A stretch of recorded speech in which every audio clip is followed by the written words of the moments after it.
कितने हैं, फिर लीगली और फाइनेंशियली इसके वो देखते कि किस तरह किया जा सकता है, एक रोड मैप तय करके, ताकि अगले बजट में इस हाउस के सामने मैं खड़े होकर आपसे ये कहूं कि ना ये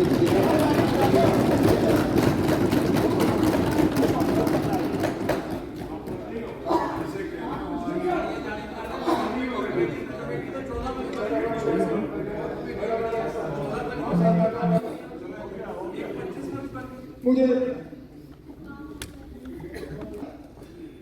जब प्रेस ने मुझसे पूछा कि ना ऑपोजिशन कहती है this is a love letter to the BJP, मैंने कहा बिल्कुल है, it's a love letter to the BJP, it's a love letter to PC, it's a love letter to PDP, it's a love letter to NC, it's a love letter to CPM, it's a love letter to Congress, it's a love letter to खुद के आप कर क्यों नहीं सकते हो?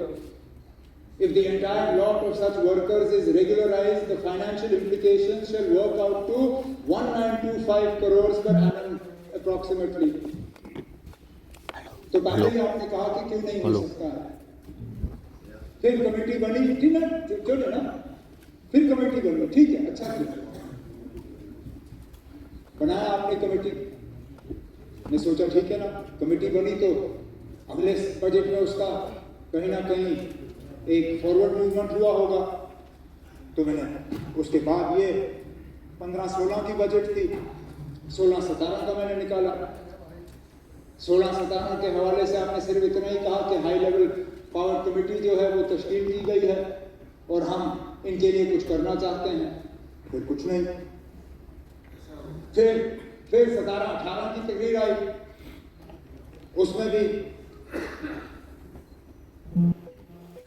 उसमें तो आप और ज्यादा गए। आपने कहा ना मेरे पास मुझे 2 फैसले करने हैं, मैं या तो 7th पे कमीशन दे सकता हूं या इन डेली रेटेड वर्कर्स को रेगुलराइज कर सकता हूं। अब क्योंकि मेरे ऊपर मुलाजिमों का दबाव ज्यादा है, मैं रेगुलराइजेशन नहीं कर सकता हूं, मैं 7th पे कमीशन दे देता हूं। और फिर कहा over the course of the next financial year I intend to start the process of regularization of casual workers. I intend to start. तीसरा बजट, हाँ 3। चौथे पे जब हम आते हैं तब जाके आपने थोड़ी पेशरफ्त की, क्योंकि आपको मालूम था कि अब चौथी बार आ रहे हो तो कुछ तो कहना पड़ेगा। चौथी बजट से 1 महीना पहले, क्योंकि ये सेशन अगर मुझे याद है हम जनवरी में यहाँ बैठे हैं ना, मैं उसका वहां बैठा था, हमें जनवरी में यहां बिठाया गया। दिसंबर में एसआरओ निकलता है, एसआरओ 520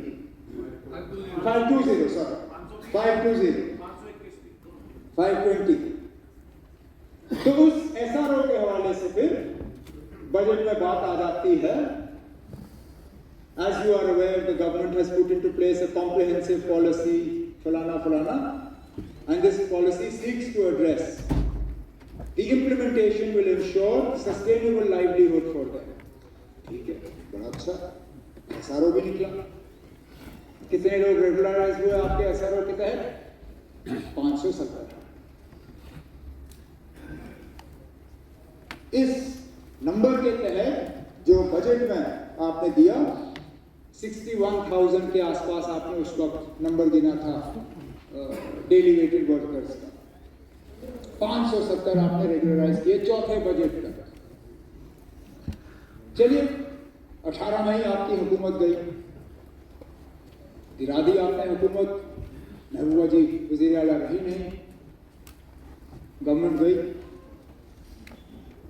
उस एसआरओ को आगे चलाना चाहिए था, गवर्नमेंट की पॉलिसी थी, वहीं रखा, जहां पे आप लोग छोड़ गए वहीं रखा। और फिर ठीक 2 साल पहले जेएनके रीऑर्गेनाइजेशन एक्ट को सामने रखते हुए उस एसआरओ को कैंसिल किया गया। उनके रेगुलराइजेशन का जो थोड़ा सा दरवाजा खोला हुआ था, उस दरवाजे को बंद किया। फिर आप पूछते हो ना कि सड़क पे क्यों आए? जब इनके रेगुलराइजेशन का दरवाजा ही बंद किया गया और जब बंद किया गया आप लोगों ने कुछ कहा नहीं, तो ये नौबत तो आनी ही थी।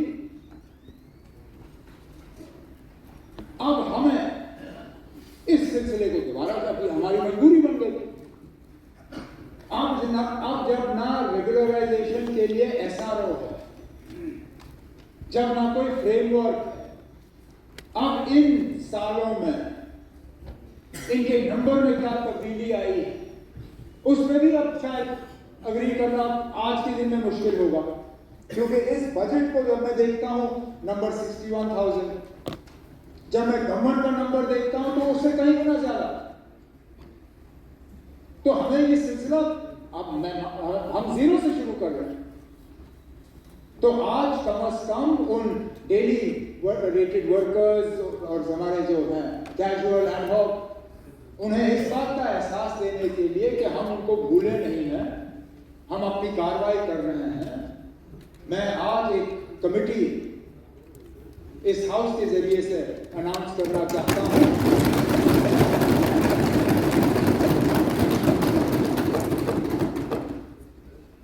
मैं इस बजट तकरीर के बाद उस पर बाज़ाब्ता ऑर्डर करके चीफ सेक्रेटरी साहब के जिम्मे रख के इस कमेटी में chief secretary, additional chief secretary in the chief minister's office, planning secretary, GAD secretary, law secretary, क्योंकि इसमें लॉ का भी एक बहुत बड़ा रोल बनता है सुप्रीम कोर्ट के जजमेंट के बाद। उन्हें 6 महीने का वक्त देके उनसे कहा जाएगा कि 6 महीने के अंदर अंदर बाज़ाब्ता एक फ्रेमवर्क तैयार करें,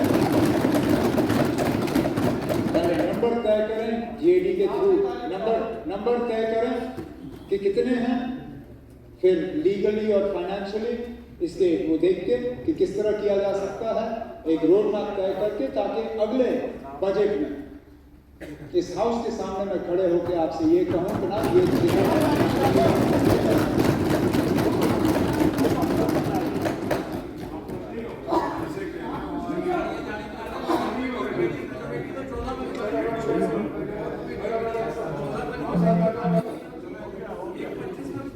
मुझे जब प्रेस ने मुझसे पूछा कि ना ऑपोजिशन कहती है this is a love letter to the BJP, मैंने कहा बिल्कुल है। It's a love letter to the BJP, it's a love letter to PC, it's a love letter to PDP, it's a love letter to NC, it's a love letter to CPM, it's a love letter to Congress, it's a love letter to Khurshid Saab's party, it's a love letter to independents, it's a love letter to the people of Jammu and Kashmir. Love letter, आप love letter क्यों लिखते हो? प्रेम का इजहार करने के लिए, मोहब्बत का इजहार